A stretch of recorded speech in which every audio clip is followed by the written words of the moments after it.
नमस्कार दोस्तों, आप सबका स्वागत है मेरे YouTube चैनल अभी स्टडी पॉइंट में। मित्रों, यह चैनल स्टडी प्रिपरेशन के लिए बनाया गया है। यदि आप कॉम्पिटिटिव एग्जामिनेशंस की तैयारी कर रहे हैं या वैसे भी लॉ में इंटरेस्ट रखते हैं, आप मेरे चैनल को देख सकते हैं। ये चैनल्स आपके लिए काफ़ी महत्वपूर्ण होगा। यदि आपने अभी तक मेरे चैनल को सब्सक्राइब नहीं किया है तो कृपया मेरे चैनल को सब्सक्राइब करें, वीडियो को लाइक करें, कमेंट्स करें और दोस्तों के भी शेयर करना ना भूलें। मित्रों, मैंने पिछले दो तीन वीडियो मैंने बनाए मौर्य वंश पे, जिसमें मैंने मौर्य वंश के संस्थापक चंद्रगुप्त मौर्य, उसके पुत्र बिंदुसार और मौर्य वंश के सबसे प्रतापी शासक अशोक महान के बारे में जानकारी दिया। एक अलग से मैं कंप्लीट वीडियो बनाऊंगा जिसमें अशोक के अभिलेखों के बारे में कंप्लीट जानकारी होगी। लेकिन आज का यह वीडियो ऑब्जेक्टिव टाइप जो एग्जाम्स होते हैं उसके लिए महत्वपूर्ण है, तो ये आप ज़रूर देखें। आज मैं इसमें मौर्यकालीन कुछ विशिष्ट तथ्यों के बारे में जानकारी दूंगा। चंद्रगुप्त मौर्य ने नंद वंश का विनाश कर नंद वंश के अंतिम शासक घनानंद को पराजित कर मगध पर अधिकार कर लिया, पाटलिपुत्र को अपनी राजधानी बनाया और मौर्य वंश की स्थापना किया। इस कार्य में विष्णुगुप्त चाणक्य का बड़ा योगदान रहा। चाणक्य की सहायता से ही चंद्रगुप्त मौर्य ने मौर्य वंश की स्थापना किया। पुराणों में विष्णुगुप्त, चाणक्य, कौटिल्य, एक ही व्यक्ति का नाम है विष्णुगुप्त, चाणक्य, कौटिल्य, इनको पुराणों में जो है द्विजर्षव कहा गया है। द्विजर्षव का अर्थ होता है द्विज। द्विज जानते हैं, ब्राह्मणों कहा जाता है विप्र को। द्विजर्षव में मतलब होता है श्रेष्ठ ब्राह्मण। तो प्रश्न पहला तथ्य यही है कि चंद्रगुप्त मौर्य ने मौर्य वंश की स्थापना किया। चाणक्य उसका मंत्री था, महामात्य था, महामंत्री था। और चाणक्य ने सुप्रसिद्ध पुस्तक अर्थशास्त्र की रचना किया। चाणक्य का ही नाम विष्णुगुप्त भी था।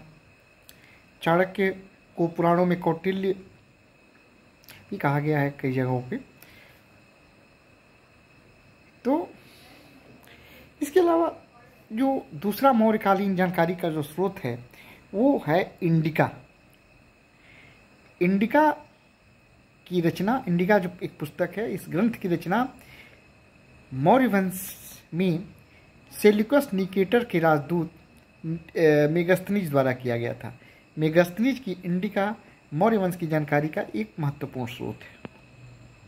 चाणक्य का जो अर्थशास्त्र है, चाणक्य विष्णुगुप्त के अर्थशास्त्र में कुल 15 अभिकरण और 180 अध्याय हैं, 180 प्रकरण हैं। 15 अभिकरण तथा 180 प्रकरण है।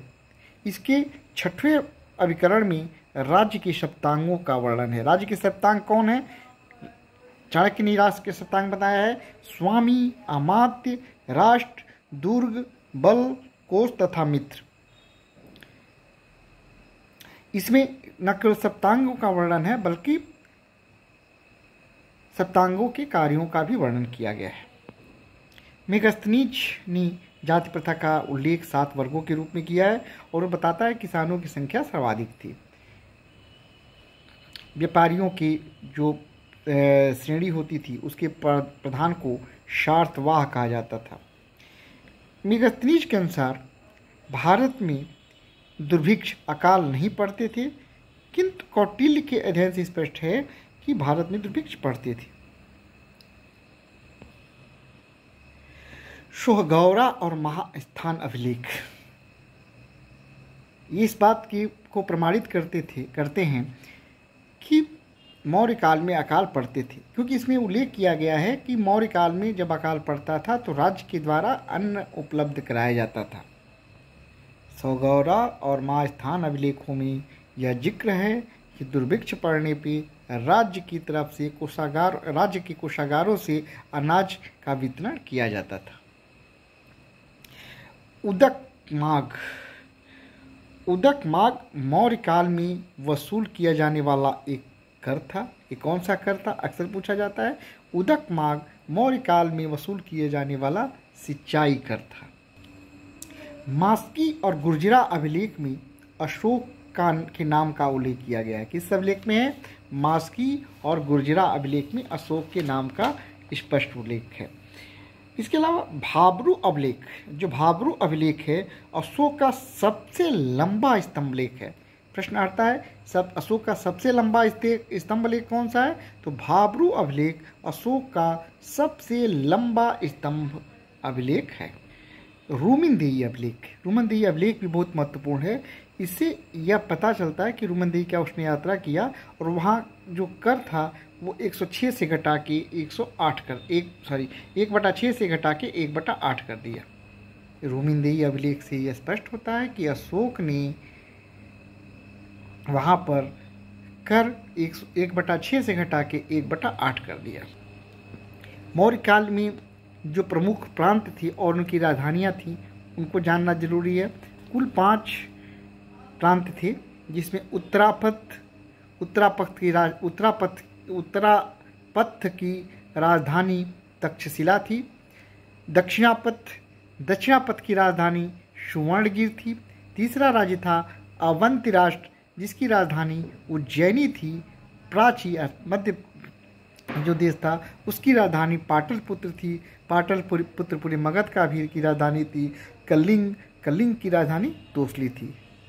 कलिंग को अशोक ने मौर्य साम्राज्य में मिलाया था और कलिंग की राजधानी कहाँ थी? तोसली थी। अक्सर पूछता है, अलग अलग भी पूछ देता है, उत्तरापथ की राजधानी कहाँ थी, कलिंग की राजधानी कहाँ थी?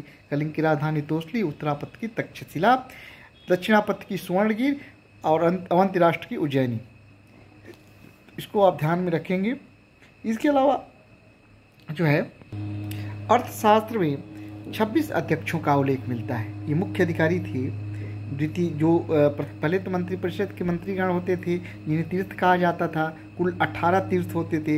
इसके अलावा 18 तीर्थ के नीचे जो अधिकारी होते उन्हें अध्यक्ष कहा जाता था। 26 अध्यक्षों का उल्लेख अर्थशास्त्र में है। जैसे कि पौतवाध्यक्ष जो है माप तौल का अध्यक्ष था। पौतवाध्यक्ष क्या है? माप तौल का अध्यक्ष था। लक्षणाध्यक्ष मुद्रा और टकसाल का अध्यक्ष था। लवण अध्यक्ष जो थे वो नमक विभाग का अधिकारी था। मुद्रा अध्यक्ष पासपोर्ट विभाग का अधिकारी था।